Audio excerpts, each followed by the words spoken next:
Hi guys! It's Saturday today and pupunta kami ng asawa ko sa Vikensee. Ang Vikensee ay matatagpuan sa western part ng Holland. Mga 2 hours din ang biyahe niya mula sa amin hanggang sa Vikensee. Ang reason nga pala kung bakit kami pupunta doon ay may titingnan kaming tent. I-check namin in person kung in good quality pa ba.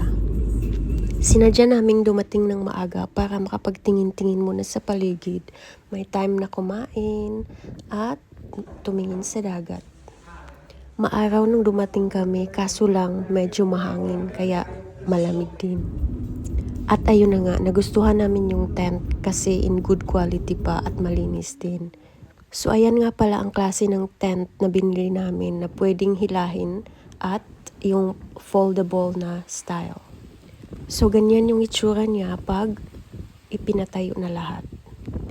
Sobrang laki niya at sobrang ganda pa talaga ng quality ng clothing niya.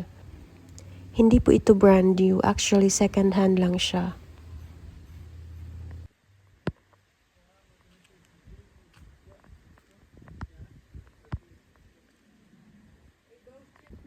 Super cool. So, ayan, punta tayo sa loob. Ganyan ang itsura ng looban niya.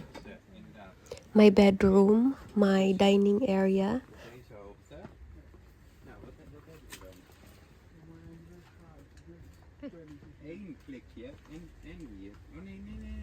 at yung kinatatayuan ko na yan yung magsisilbing living room namin.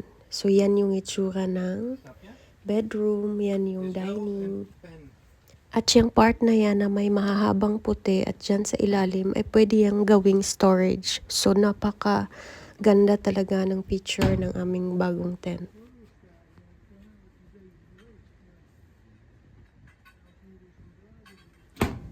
So, ayun na nga, may bagong feature siya na pwedeng i-extend. Kasi isi-zipper mo lang naman. That is only optional kung may marami naman kayong anak or depende lang talaga. Hanggang dito na lang muna tayo. See you in my next vlog!